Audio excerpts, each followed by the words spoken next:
Қандай? Жақсы. Лирикалық өлеңдер басқа жанрлармен тығыз байланысты.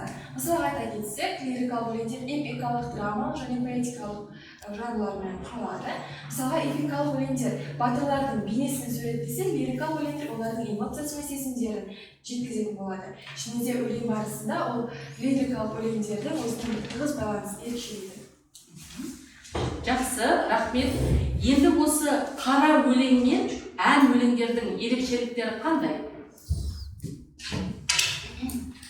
Қара өлең дәстүрлі қазақ ақындық өнерінің қарапайым және нақты болып келетін өлеңнің түрі. Қара өлеңнің негізгі құрамы көбінесе 4 тармақты болады және оның әр тармағында 8 буын болады. Қара өлең әртүрлі тақырыпта болуы мүмкін. Ол табиғат, адам болмысы, адами құндылықтар және әлеуметтік мәселелер, кейде өмір мен өлім сияқты терең мағына жатуы мүмкін.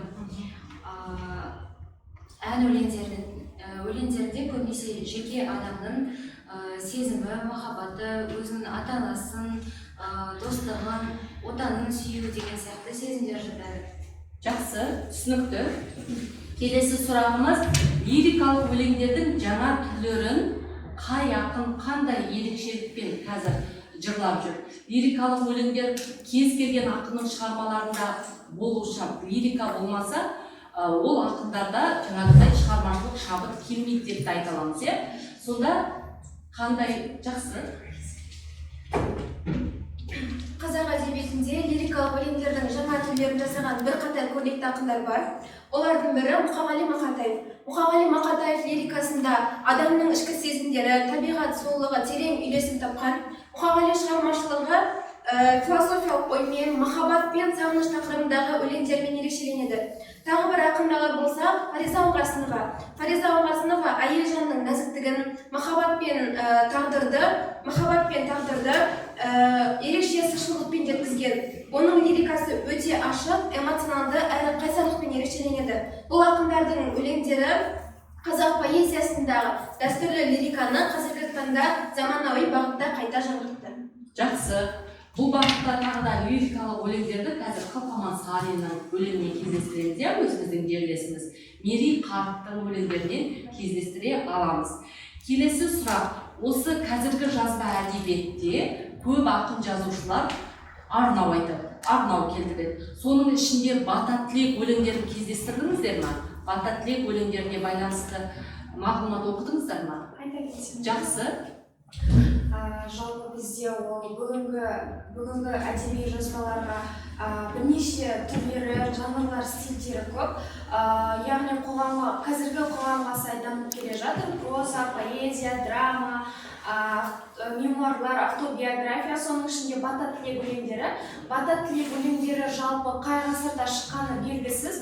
Ол бірақ осы жазба әдебиетінен бұрын шыққан. Өйткені бата тілек өлеңдері ауыз арқылы таралған, яғни ауыз арқылы ұрпақтан ұрпаққа беріліп отырған. Жалпы бізде бұл орта ғасырларда дамыды деп кеңінен таралған орта ғасырларда, яғни Қазақстан мен Орта Азияда ислам дінінің таралуына байланысты бата тілек өлеңдеріне Алладан саған амандық тіледім, бақыт тіледім, береке тіледім деген секілді элементтер қосыла бастады. Жалпы бізде бата тілек өлеңдерінің түрлері үйлену, тойда айтылатын баталар, шілдехана, сүндет той, жолға, асқа және де жұмыс, еңбекке берілетін баталар болып саналады. Жақсы, түсінікті, өте тамаша, рахмет.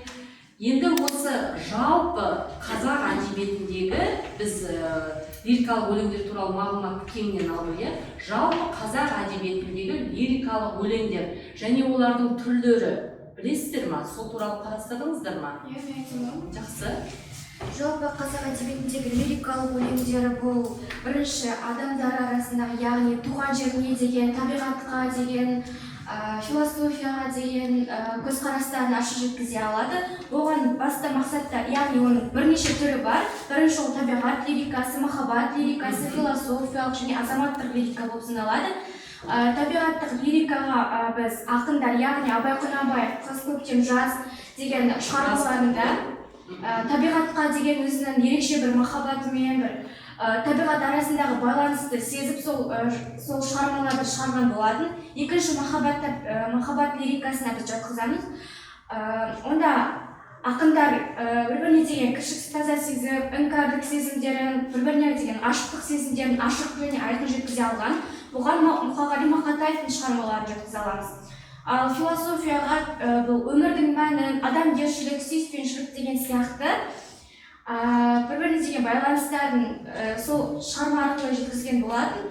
Бұған Мағжан Жұмабаевтың «Мен жасарға сенемін» деген лирикасын жатқызуымызға болады, яғни шығармасын жатқызуымызға болады. Мен осы лирикалық өлеңдерге бір Абай Құнанбаевтың бір өлеңін оқып кетсем. Жақсы. Өлсем орным қара жер, сіз болмай ма? Өлсем орным қара жер, сіз болмай ма? Өткір тіл бір ұялшақ қыз болмай ма? Махаббат ғадауатпен майдандасқан, қайран менің жүрегім мұз болмай ма? Амалсыз тағдыр бір күн кез болмай ма? Біреуге жай, біреуге тез болмай ма? Асау жүрек аяғын шалыс басқан, жерін тауып артқыға сөз болмай ма? Сонда жауап бере алман мен бейшара, сіздерге еркін сер байқап қара. Екі күйме бір жанға әділет пе, қаны қара бір жанның жаны жара. Осылай